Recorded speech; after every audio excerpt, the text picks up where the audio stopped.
Dear beloved, welcome back. I am so excited to be joined again with Mari Wagner. I asked her to come back on the podcast because we had so much fun on our first conversation. So, Mari, welcome back. And for those who have not heard the first episode, please introduce yourself to us all. Yeah, of course. So happy to be welcomed back and chatting with your community again. So I'm Mari Wagner. I'm a wife, Catholic content creator, dog mom, and founder of the popular Catholic lifestyle brand, West Coast Catholic. Our mission at West Coast Catholic is to help people experience a foretaste of heaven through modern, intentionally designed home and lifestyle products and prayer tools. I love it so much. I'm a huge fan of West Coast Catholic. I have many of your products, which is super fun. Yay! That makes me so happy. Yes, and I was actually able to meet you and Trey and see your beautiful design of your booth at Seek. Oh, it was a huge blessing. Yeah, that Fun. was awesome to be able to meet you and so many other creators in person. Amazing. So tell us about West Coast Catholic and kind of what you do and all of that good stuff. Yeah. So, as you probably know, as an entrepreneur, you hold a lot of titles within your business. So I guess my official titles are co-founder, CEO, and creative director. But as an entrepreneur, yeah, I do all sorts of stuff. I run the business with Trey, my husband, and I think we complement each other very well because he is like numbers, analytics, operations, and I am like creative design, marketing, branding. Amazing. Match made in heaven. Actually, though, sometimes I'm like, Lord, you did so good. Thank you. That's so good. So you're a co-founder with your husband, correct? Mm-hmm. So what Yeah. made you all want to start? Yeah. So in 2018, I became a intern with Focus, and I came out to Colorado, and that was my first actual like real exposure to this like cool young Catholic world. I like did not know that this existed. I felt very alone in college trying to be a Catholic woman, like trying to actually live my faith. I felt like I didn't really have a lot of support, and so when I started learning about Focus, I was super intrigued, applied for an internship, got it, but I was actually really nervous that I was just going to be in a house of just like super, and no offense to anybody who was homeschooled. My husband was homeschooled and he's cool, okay? I was I thought I was going homeschooled. to be, okay, every other person is, so here I am just offending people left and right. No, But I get it. I As someone who thought, was homeschooled, I understand what you're trying to you say. know where I'm going. You know where I'm going. I thought I was going to be placed in a house of like super quiet, like introverted, awkward homeschool girls. And that was not the case. I was paired with some other wonderful marketing interns who were fun young women who actually desired to live a Christ-centered life. And they showed me how to do it. They like discipled me all summer, and they showed me how to have a relationship with Christ, how to live in virtue, encouraged me to make some changes in my life that I needed to be able to live more fully and more freely. And by the end of that summer, they had obviously introduced me to this like Catholic Instagram world, which has grown so much since then, and I'm so happy about that. But I had just started following just a few girls on Instagram then, and I noticed they were all from the Midwest or the East Coast, and there was nobody from the West Coast. And I grew up in Washington State, in like Seattle area, where there is not a lot of faith community.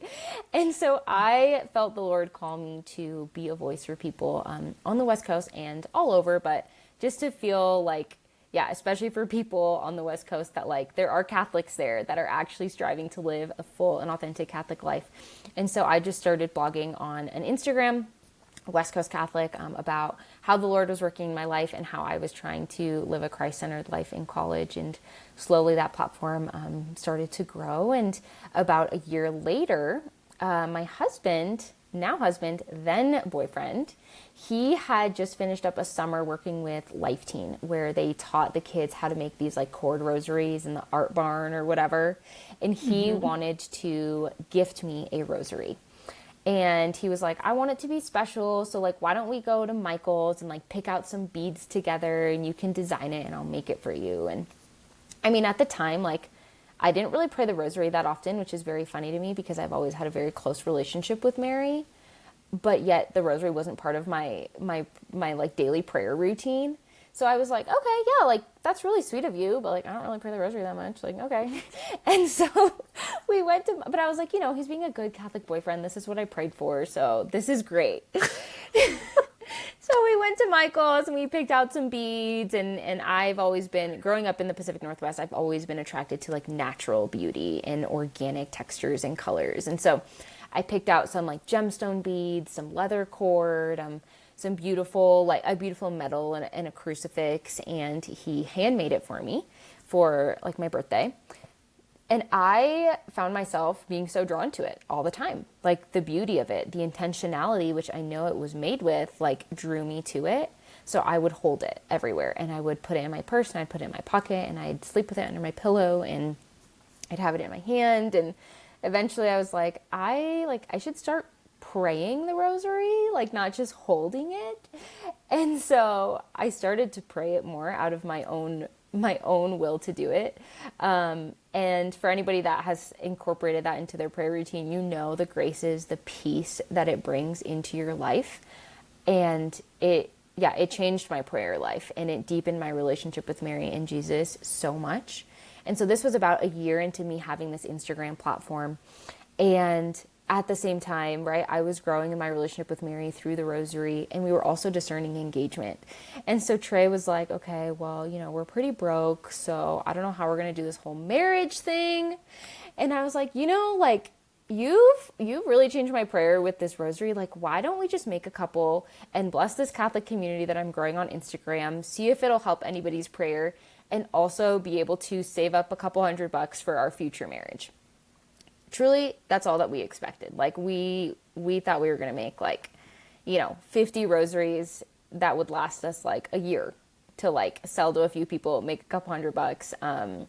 And that was it. But that's how West Coast Catholic was born. And here we are 3 or 4 years later, and it's now my full-time job. That's incredible. I love that story so much. And that it just is so God-led is what I keep getting from it, in that and just born out of a desire to love each other between you and Trey, and also like to love the Lord and to be a good person. Like that just is like oozing out of your story, and I love that so much. Oh, thank you. Yeah, the Lord definitely has always been leading it. And I'm somebody who like constantly is like relinquishing control and like surrendering to the Lord and like trying to let him lead. And this has been one of the greatest blessings and surprises that he's brought into our life, that he has totally led us through that we just did not expect. That's amazing. When you like started and you were selling those first rosaries, and you like saw that, wow, like we're making, maybe you didn't say this, but like maybe you were like, we're making a difference and we're blessing these people. Like, did you ever have like an initial dream for this? Truly, like I said, like it was very surprising for us how everything happened and unfolded, because we weren't expecting it. I wouldn't say that it's surprising looking at our lives now that like we have this business, because we both are very naturally like ambitious, entrepreneurial type people. And both of our families, both of our dads started their own businesses and have had huge roles in being role models for us in our lives in that way. So it's in our blood almost, but we really weren't intending to do that. And so starting out, it was just kind of a whirlwind. And like I was saying, like I think by the end of the summer, Trey had made like 70 or 75 rosaries. We started out with 4. I think he made like 20 to 25 of each. And I made the website at 2 a.m. the night before.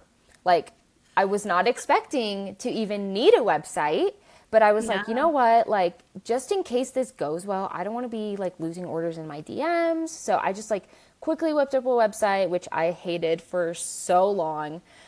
We just got a new one last year, thank goodness. And it just kind of like snowballed. Like we threw up the website, and within like that first day, like we sold out. Within a couple hours we sold out, and by the end of the day we like had oversold. I guess it's public now. We had oversold to rosaries that we hadn't even bought materials for. We were like, yep, you can get a rosary. We'll make it happen. And we were like, well, great. Well, now what? And so people were waiting like a month before they got their rosary. And that's how it was for a little bit while we played catch up and just tried to figure out like what is going on.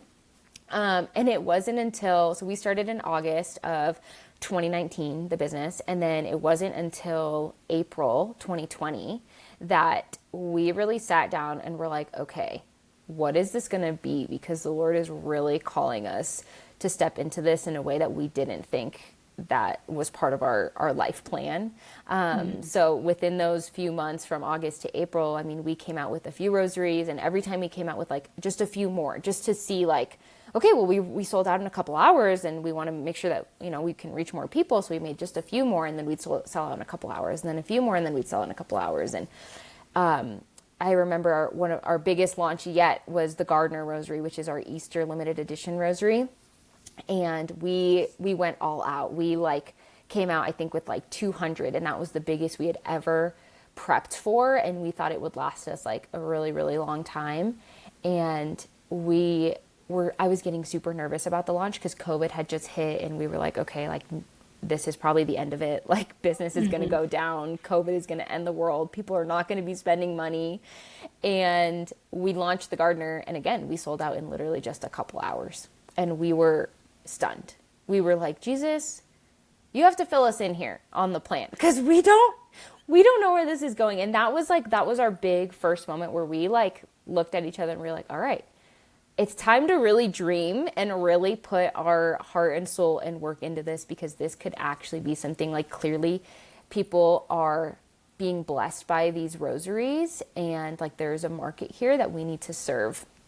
And so then, yeah, that was our first big like realization of like, what do we do now? And that's when we started to take things really seriously and actually start to like make business practices and put in systems and reach out to other organizations to learn more and to share about our brand and different things like that. And, you know, down the road, we started expanding the brand, and my dream became, I always say this, like kind of like a Catholic Magnolia almost, of just like more than just rosaries. It's like products for your home, for your lifestyle, for your prayer, that will deepen your relationship with the Lord, but that will also help you invite people into relationship with the Lord. So that's kind of the dream we're working off now. I love that so much. And I mean, you already showed so much of what you're passionate about, but what is really something that you're really passionate about in your work? Yeah, I've always been so passionate about the marriage between beauty and intentionality. These are two things that I focus on all the time in my work, both in my personal Instagram platform and in all things West Coast Catholic brand as a whole. Because I know, and I've experienced firsthand, like I shared, that beauty truly brings people to God. And we focus greatly on making sure that the product we're selling isn't just a physical item, and it's not just what it seems to be on the outside, but really it's an experience and it's a relationship with Christ. Like that's our goal when selling things, when anybody encounters any part of the brand, is to bring beauty, intentionality together so that people can experience an encounter with the Lord. And that takes a lot of intentionality behind the design, the quality, the purpose of each product, and anything that we put out there. We just try to be very intentional. I love that. And it shows. It really does. Your intentionality shows, and the beauty, oh my goodness. Thank you. I'm fangirling. No, I'm kidding. Oh, I appreciate that so much. But yeah, really beautiful. I mean, it inspires me to keep going with my own work. Intentionality is so much a force behind my work. And beauty is there, but it's not like central. But I love making things pretty. So yes. I definitely, that's like a focus of mine, not necessarily, you know, what I'm doing in my business, but it inspires me to keep going, to create beautiful and intentional things. Good. Yeah. I'm glad. Yeah. And I feel like that's where our generation, that's where we can meet them where they're at. Like, I feel like we're very, and not necessarily in a bad way. Like we're very interested in and captivated by aesthetic and by beauty in general, right? We want our life to be beautiful, our surroundings to be beautiful. And I think that's just because it stirs inspiration in us and it creates this awe in us. And I think that that's not like just a secular experience. That's actually very spiritual. Like the Lord is beauty, and the Lord does like draw that awe and inspiration out of us, even when we see a plainly beautiful thing that's not actually tied to like a faith item or something like that. So I think that like our generation is longing for that, and that is a beautiful way to evangelize, to meet the generation where they're at in beauty and intentionality. Yeah, I so agree. I so agree. And something with intentionality is also simplicity. Like, I don't know about you, but I definitely went through a phase where I was like, I'm a minimalist. And like, like wanted to Yeah. get rid of everything. And I think that our generation can really relate to that, of wanting things to be simple. Like we don't want things to take over our lives. And so when I create a product, or I'm putting words in your mouth, but I imagine when you're creating products that you're also thinking of like, I don't want this just to be wasteful. Yeah. Like I don't want this to be something that's just there for the sake of it, but there's real meaning behind it. There's real intentionality. It's getting you somewhere, whether it's just pure useful or like it's bringing you closer to a relationship or to our Lord or something like that. Yeah, no, exactly. That's totally spot on. I love that. So I asked this kind of for a selfish reason, not really, but if you had to start again at day one, would you do anything differently? Yeah, I think that when reflecting upon this question, I mean, there's a lot of things, right, that we can teach our younger selves, especially in business. But the number one thing I would do is starting to implement education and marketing sooner. So those are two different things. So I'm going to merge them into one because you asked for one thing, but truly it's two things. One, I would invest in my own education sooner, like read more books, invest in more courses, listen to more business podcasts if like all you can do is like free education. And this was something like my dad, he's my biggest mentor in business. He always encouraged me to do. And I never really listened. Like all through high school and college, he would literally pay me to read books and I still wouldn't read them. He was like, read this book on marketing or read this book on like philosophy or like something that would just like fill my soul and in a good way, not just in a spiritual way, but like educate my mind and fill my soul. He would want me to read these things so bad that he's like, if you read it and like do a presentation on it, I'll pay you. And I did like one or two of those, but honestly, I didn't do it enough. And now I'm like, I learned so much from like business audiobooks or business podcasts or trying to invest in courses. Like, and I'm like, dang, I could have been so much more ahead of the game if I started doing this when my dad told me to do it when I was 16. And I wish that I did because there's so much goodness. And I think when we're starting out, and especially like I started while I was a teenager in college, we can be in this mindset of like, I know what I'm doing and I can figure it all out on my own. Kind of that like teenager mindset of just like, I already know everything. But the truth is you don't, and I still don't. And you realize this as you get older. Like my dad always says like, wow, like you're 18 and you know everything. And then you turn 22 and then you need your dad, and then you don't know anything anymore. And it's such a relatable experience. I'm like, I call my dad all the time with life questions, with business questions. I'm like constantly trying to learn things and find answers to things that I don't know through podcasts, through books, through courses. So definitely more education. It's so worth it. And if there is an investment cost to it, I know it can be difficult, but it's really worth it because that's what's going to form your mind and your like business skills and expertise to be able to create bigger and better things that will then have a greater return. So in the long run, you're making money, you're not losing money. And then two, I would have implemented marketing strategies sooner. This is hilarious because I was a marketing major, but as many entrepreneurs probably experience, like you go to business school and you like learn the theories of things, but I don't know. I didn't really feel like I walked away like feeling super equipped to do business. And most of what I've learned, I've literally learned by being in it, by solving problems, by trying to do things ourselves. And then all those things I learned in the lectures start coming back to me of like, oh, like that's what pricing strategy was that we learned about. Like that's what this was about, you know?